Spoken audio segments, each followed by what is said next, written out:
একদিন বিজয় হবেই হবে ইনশাআল্লাহ। বাংলাদেশে আছি, আমরা কিছু করতে পারছি না, তবে আমি এটা এটুকু বিশ্বাস করি যে আমরা বাংলাদেশ, আমরা যদি হয়তো মিশর হতো এই দেশটা, অথবা আমরা যদি ফিলিস্তিনের কোনো পাশের দেশ হতাম, আমাদের মনে হয় যে এতক্ষণ ইসরায়েলের জায়গায় ইসরায়েল টিকতে পারতো না। আমরা বাংলাদেশে অনেক দূরে আছি, আমরা কেবলমাত্র সমর্থন দিতে চাই না, আমরা জিহাদ ফি সাবিলিল্লাহ রাস্তায় বের হতে চাই। রাস্তায় বের হওয়ার জন্য ইসরায়েলকে এবং ফিলিস্তিনকে সমর্থন করার জন্য, মুসলমান ভাই বোনদের শিশুদের পক্ষে দাঁড়ানোর জন্য বাংলাদেশের কোটি কোটি জনগণ ইতিমধ্যে তৈরি হয়ে গেছে।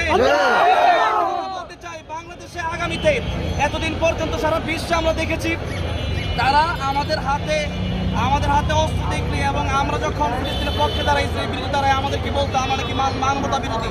এখন সেই মানবতা কোথায় গেল? সেই জাতিসংঘ কোথায় গেল? এবং তারা যে গণহত্যা করলো সেই বিচার আজকে হচ্ছে না কেন?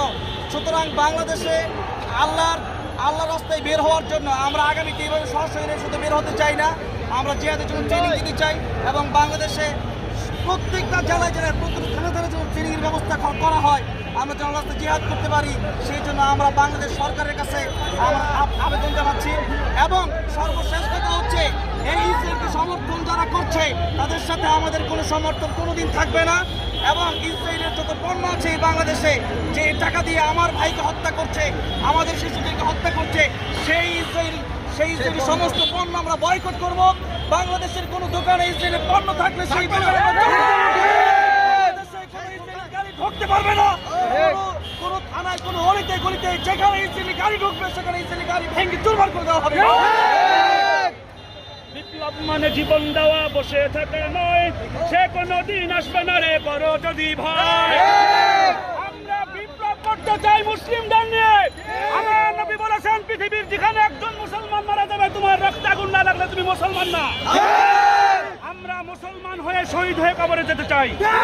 আমি ডক্টর ইউনূসের কাছে, আমাদের সরকার প্রধানের কাছে আমার একটাই দাবি, আপনি দরকার হলে টাকা তোলেন আমাদের কাছে, আমরা লক্ষ লক্ষ টাকা দেওয়ার জন্য প্রস্তুত আছি। শুধু টাকা নয়, জীবন দেওয়ার জন্য আমরা প্রস্তুত আছি। এই জীবনের বিনিময়ে আমরা জান্নাত চাই। আমরা এখানে এসেছি একটা কথা জানাতে, সেটা হলো এই মুসলিম জাতি শহীদ হতে চায়। শহীদ ছাড়া আমরা কিছু বুঝি না, জিহাদ ছাড়া আমরা কিছু বুঝি না। সাবিলুনা সাবিলুনা আল জিহাদ আল জিহাদ আল জিহাদ আল জিহাদ সাবিলুনা সাবিলুনা action action direct action action action direct action ট্রাম্পের কালো হাত ভেঙে দাও গুড়িয়ে দাও ট্রাম্পের কালো হাত বয়কট বয়কট ইসরায়েল বয়কট ইসরায়েলের পণ্য বয়কট বয়কট আল্লাহু আকবার ইসরায়েলের দুই গালে জুতা মারো তলে তলে ইসরায়েলের দুই গালে জুতা মারো তলে তলে জুতা মারো তলে তলে আমরা লক্ষ জনতা আজকে ইসরায়েলের বিরুদ্ধে মাঠে নেমেছি। আমরা আমাদের সরকার প্রধানকে ডক্টর ইউনূসকে আমরা বলবো, তিনি আজ গোটা বিশ্বে যেমন নোবেল পুরস্কার শান্তিতে হয়েছে, আজকে গোটা বিশ্বে মুসলিম শান্তির জন্য, ফিলিস্তিন মুসলমান শান্তির জন্য তিনি আরেকটি নোবেল পুরস্কার প্রয়োজন গ্রহণ করুন, কিন্তু তিনি তাই দায়িত্ব আদায় করুন।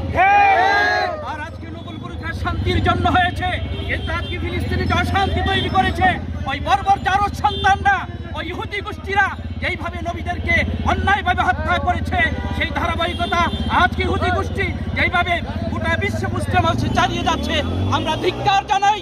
আমরা প্রতিবাদ মুখর হয়ে আজকে মাঠে ময়দান নেমেছি। কুঠি জনতা নেমেছে, আজকে কুঠি জনতার মন বুঝে আমাদের দেশের সরকার গোটা বিশ্ব মুসলিম সরকারকে নিয়ে ওই ইহুদিবাদীদের বিরুদ্ধে রুখে দাঁড়াবে, এই প্রত্যাশা আমরা কামনা করছি।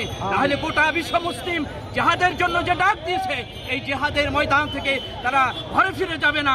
আজকে যে ইসরায়েলের পণ্য আজকে যারা আমরা ব্যবহার করি, তারা আজকে শপথ গ্রহণ করি, তাদের এই পণ্যকে আমরা প্রতিহত করব, তা থেকে আমরা নিজেদেরকে বাঁচিয়ে রাখবো। আমরা তাদের অর্থনৈতিকভাবে স্বাবলম্বী হতে দিব না, যে অর্থ দিয়ে তারা অস্ত্র কিনে মুসলমানদেরকে হত্যা করে।